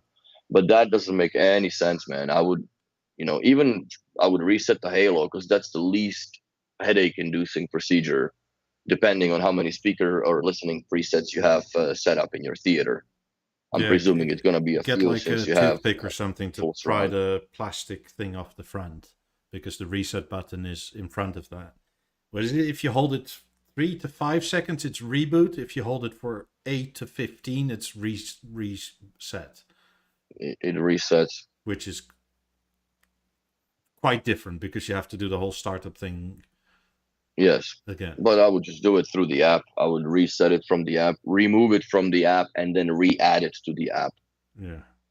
If you can still do that in the Lexus app version. Exactly. But yeah, you can also, like, without the toothpick, you can also push hard on the top right corner of where the panel meets the plastic cover, and it will pop off the magnet on the other side, and you can remove it.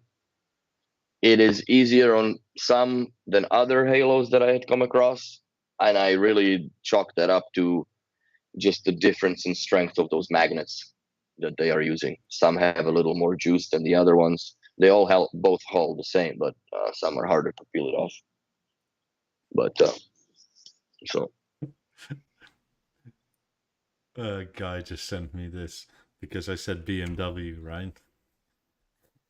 I can be this guy. The BMW parking stall, that is hilarious. And he parks the wrong way anyways. That's funny.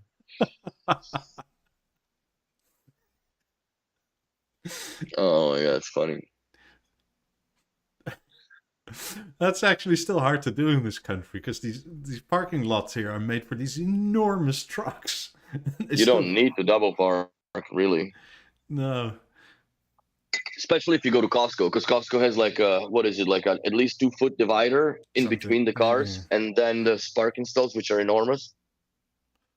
Yeah, because you're supposed to be able to use your cart and walk in between the cars, right? Because just in case you park like a lazy person. And I think it's more or less also so you can have the doors open wide and load everything into the back. Yeah, people, because you swing the door open and then you have handles to get like people out. And just it's like you just pour yourself out onto the sidewalk. Yeah, I saw that recently. There was this woman getting out of her car and literally like you see the door swing open, right? And then you see a leg push the door out open even more. And then you see two legs swinging out like that. And then it's literally like coming out the car like that. And it's like, Oh Jesus God. Christ. And this lady was, I don't know, 5'2", so like 1 meter 55. She was probably twice as heavy as I am. She was just as tall as she was round. Yeah. That's but no, man. What do you think of Eero, anyways? What's your opinion on that system? I have one here. You have Eero as well? Yeah. What do you think? It's okay. I mean, you don't have enough Ethernet ports on them, for sure. Yeah, that's the only drawback. It's Yeah, it's only Amazon, two. and I don't trust it at all because of that. Fair. So as soon as I'm ready to like put in access points and all that stuff, I'm essentially keeping it as a backup unit, but it's going to be ubiquity all the way. Yeah. I mean, it works. It has good range. Yes. Yeah, it's speedy as well. Yeah, I mean, But, it's not any more or less speedy than I expected it to be, really. So, I mean, and it's quite easy as a setup thing. Like it's a Bluetooth connection, and you just have this simple page and Yeah. No, name. it's a very straightforward. It's very non-headache inducing setup on it. I like that. Like next, and you're there. Yes. Yeah, we use it quite often here. It works very well, and I like the fact that you can get in from remote and support it, right? Which is Yeah, but the thing that like in my mind chews at me, it's like this thing. If you look, because you can buy them independently, right? You don't have to get them. But this thing is too cheap for how good it is. Well, don't say that. No, but that means they're getting their value from something else, like traffic analyzing or something like that. Oh, I'm certain it's Amazon, bro. They're everything that you're going through. I mean, it's the same reason like all these Google Home routers are quite cheap but quite good, right? It's because they analyze traffic. So it's kind of like, this is why I don't like it. I mean, you can also sort of tell that they don't allow local VPNs and stuff like that, because they don't like any encryption but their own. That's fair, yeah. So, I mean, they're not bad if you don't care about that sort of thing, but I do. So, yeah. And it's not too bad as far as the privacy policy goes. Look, the problem is not what these policies say in the end. It's how they're implemented. It's like, does it say explicitly like your Alexa or whatever, or your Google Home will call the cops on you if it hears disturbing noises? I doubt it says that explicitly, but they have done. That's true. Google and Amazon hand over that sort of private data essentially from your house without warrants just because they like cops, which is neither here nor there, but it's the part without warrant thing.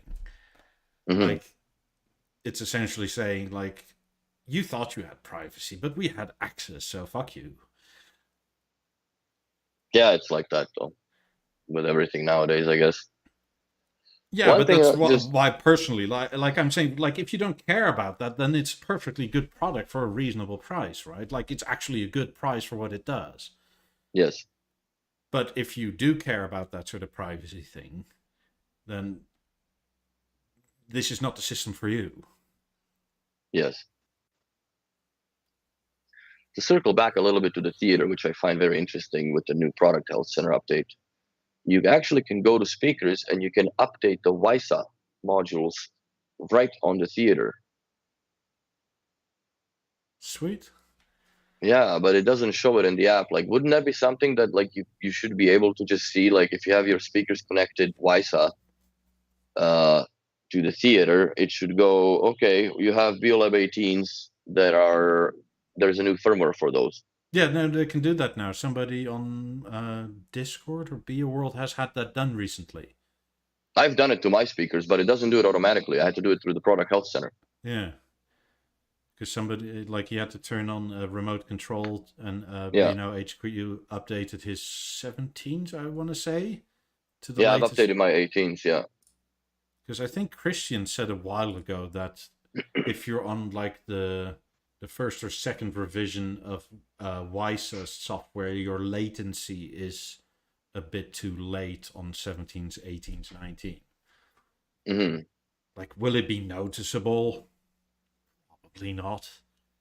I mean, the second iteration was more for stability anyway. Mm-hmm. Well, this one, I think what the product, the update notes were that it's, I think there was improved channel swapping and some other stuff like regarding the stability of connectivity. Yeah. So the current firmware version that I have on my 18s is 208.03. If anybody wants to take a note of that and see what they have if they contact their dealer for update. I don't think it's a necessary update, but it's I'm one of those that if I see update, I'll fucking update and then I regret it later. As far as what the update does. I do think this is a huge improvement for dealers. Where if you have a theater now, essentially, that you don't have to drive out to like update a bunch of 17s anymore, which is essentially a service call. Yes. And you're just like you have to have a very old what is it, Windows 732-bit version? No, not even. No, not like anymore? if you want to update now, if you want to update the, let's say you have an Avant or Harmony or whatever. If you want to update the Wisa firmware on the 18, 19, 17s and 20s, you have to connect them to the Beolab transmitter 1, put in a USB stick, and then that updates one speaker at a time. And it takes about 15 minutes to do one. So it's quite a bit of time. Where Wait, don't use that USB to, what is it, Firewire contraption thing no, anymore? the latest software for that is only available through the transmitter on the USB stick. It's not in a service tool anymore. I don't understand how that made sense decision wise, but that's where we're at. So I quite wonder if it's the same. Maybe what I'll do, we have a set of 20s still in the shop, so I'll update them through the transmitter, and then I'll bring them one here at least and pair it to the theater and see if it shows up to date, or is there another firmware version that the theater has that can update that it's not even available on the download from the BOIs. So I don't know. It's a little weird that they've taken that approach, but I like the fact that you can do it from the theater. Yes, piss on the phone, the service call. At the end of the day, it's a service call that you only, let's say, can charge an hour, maybe hour and a half if you have some troubles. But given where I live, it's at least an hour travel, right? So you lose an installer for 2.5 to 3 hours to do a freaking software update that now you can just push buttons from your showroom type of thing. And I could be on an install that can take a whole day, and then it's, there's a bigger revenue that also coming to for the a lot store. of cases they'll fall under warranty? Like if you not bought for 17s and 18s, if you bought them fucking 5-6 years ago. No, touche, I understand, right? but like if you bought them 2 years ago and now you've updated to the theater and like my Wisa no longer works. I've never had that issue though, to be honest with you. I've never had like that people bought a product or we had put in, like there's few that I've done that we took out a BeoVision 11, let's say, and put in the Beolab 18s. But that's an invalid thing. I did pair them with Wisa, but it was just for the shits and giggles to make sure that everything works. And then once we had the cables finally figured out and pulled, we hardwired all of it into it. I mean, somebody on our Discord, I think it was like BeoTalk or somebody, he recently somewhere, at least it was somebody in California that bought brand new 17s. So like this was sold in the last 3 months with 3-year warranty. Wow. Fair enough if it's a brand new pair from the dealer that they had set on and hope that somebody comes across and buys them, right? Because 17s are a great speaker, but a very hard sell. Very hard sell. The shape of them very much it offends a lot of people visually. So sound is a different element. They sound great. So But I'm definitely curious because our training is coming up as well with the 8s. So I'm very curious to hear in Beolab 8 how they sound. And I'm really curious about the narrow and wide modes that they can do. And I'm really curious how it's going to perform with the theater as a rear channel speaker, or even I don't know how many they're going to bring. If they're going to bring 2 pairs, that'd be wicked because I would like to sit them at the front and back, right? And just give the 28s a break and see what these can do. I'm sure that the like if I bought 2 pairs of Beolab 8s or just a pair more or less, I would put the 18s in the front and put the Lab 8s in the back. Or maybe I would just leave the 18s where they are and put the 8s in the corner so I actually have a proper stereo at the front, or more wider image. I don't know. I kind of like the 18s because they're fucking tall, man. I really like that. Even They're though they're pretty, they're behind the gorgeous, couch, yeah. and they're gorgeous, and they're dumb. They're fucking dumb. I Which is like a the good fact thing. that they're dumb. They're dumb enough, but they're also smart enough to play awesome. But That's why I there's no. like 50s and 90s.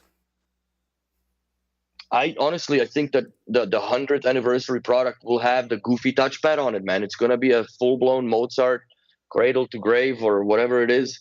No, that's a movie. Cradle to Cradle thing going on there. So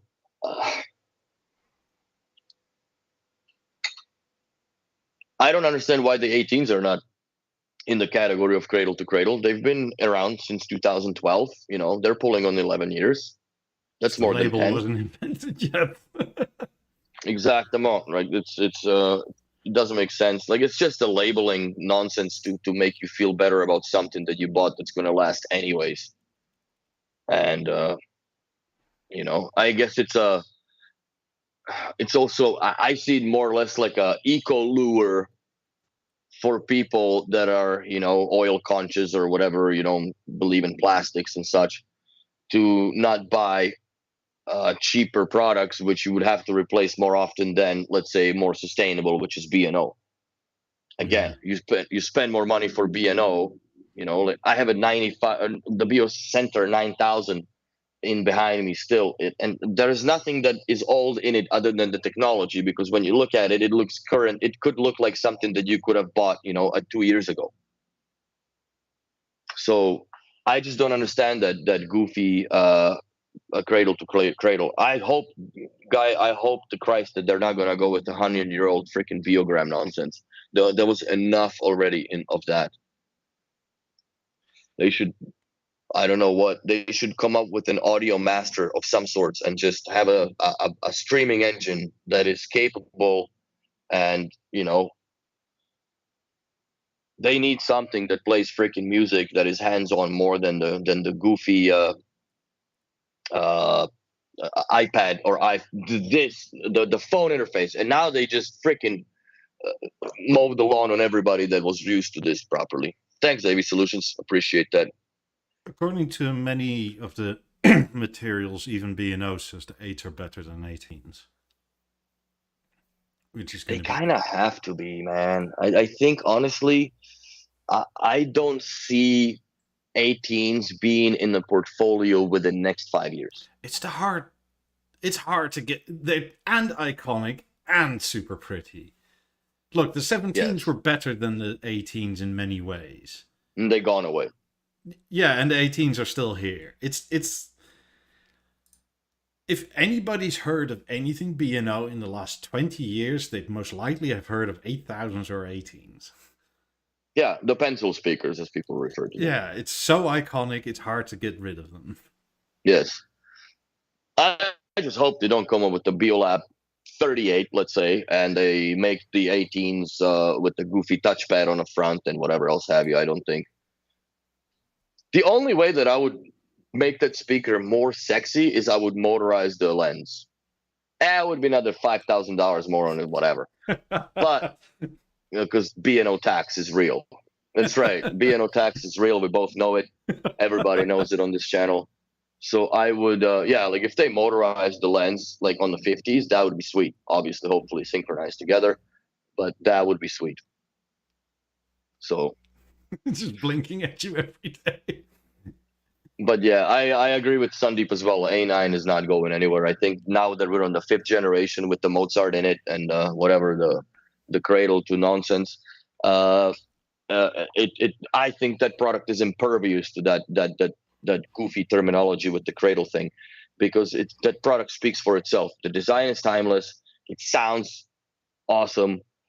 If you're not into accuracy and you pair two A9s together, they will steamroll the 28s. I am very much sorry that I have to say like that, but they will just ruin the 28s as far as the bass response is concerned. You're not going to have a pretty image and no narrow mode, obviously, but it's a product that, man, it's been around. People love it. And also, full circle back to SKINIPLAY. Like, it is the most giving product, in my opinion, for customization, because there's enough real estate for the fabric that you can go with really cool designs. You can put your fucking BMW logo on it if you want it. Also, if you want an extra 10% off and want Willie's face on your A9, it's available. No, you don't. Just email me. No, you fucker. What face? You know the face. Oh, no. We're not doing that. No, don't put that shit on, because people are going to screenshot it. Don't do that. Don't do that. No more. Not my face. I'm not that pretty. SKINIPLAY made it. No way. I'm already that far deep. Yeah, I mean, okay. I can look it up. Okay, flash it for a second. I want to see it there. God, I don't remember. Oh boy, it's probably me with some retarded facial expression as usual. I'm pretty good on clip art, I guess, with my face. Apparently, I remind my girlfriend of Mr. Bean's face. Not sure how or where that is from, but I'm not gonna dispute it. I'm not gonna dispute it. So where is it? Can't find it. But yeah, it's I'm very excited about the 8s. I'm very, very excited about the floor stands also, because that's gonna be, I think there's 2 heights, the taller and shorter ones. I'm very excited about installing them, because I'm definitely gonna be putting some on the walls for a lot of people, and hopefully I'll be putting some here. I don't know. It's the writings on the wall, I guess, for the 18s. When they come out, I might upgrade to the 8s, but I don't know if it's going to be an upgrade or a downgrade. Simply because I'm going to be having trust issues with the Mozart platform on them. But then again, if they're a Wisa and they're connected as dumb speakers, they'll be fine. Yeah, it's the duality that saves them a lot of that. That's stuff right. For me. Yes. Yeah, the duality definitely saves that speaker. So, yeah, I wouldn't be cutting those down with a saw guy. Come on, it's not that bad. But I'm very interested in them, and also very interested in what the price point is going to be for the walnut bespoke grills. If the regular wood is more expensive than the wood lamellas for the theater now as it stands, or less, it's more or less on par. 3,000 Canadian rupees. It's I think it's $2,000 for the grills. Hopefully it's for both, so it's $1,000 extra for the wood grill. Yeah, the guy is not wrong. According to him, there is a soft spot if you want to have the floor mounts higher. Well, you have them high, but you can cut them. Oh yeah, this is not a bad picture, actually. Yeah, so he's not even joking. Supposedly, if you want them low, it's a one-time option, and you cut the stands. So I'd be so fucking nervous to cut that anodization. I would do it, but I would be probably buying a table saw and a brand new blade for that, if I were to do it, and then go back to Home Depot and this doesn't work. keep the blade at least. No, I don't know if I would be cutting it. Depends. It really depends on how that anodization. Or I think what it is, that if you do cut it, it resets just slightly into the base of the foot, that you no longer see the burring and whatever. Depends on what you use it. Yeah. Fingers crossed. I don't know. But that's for another podcast to discuss. Yeah, we'll see soon enough. It's how many days is the countdown still going on the website? Yeah, it's like what, 35 now? 33 days, 33 something like days. that. I'm looking forward to it, and I'm sure you guys are as well. And hopefully, they have them figured out in a way that, you know, the Mozart is solid, the pairing will be solid if we're going to have them as a. Obviously, I'm sure we're going to have a set as a stereo pair in a minimum product display, Absolutely. and we're gonna have to have a set.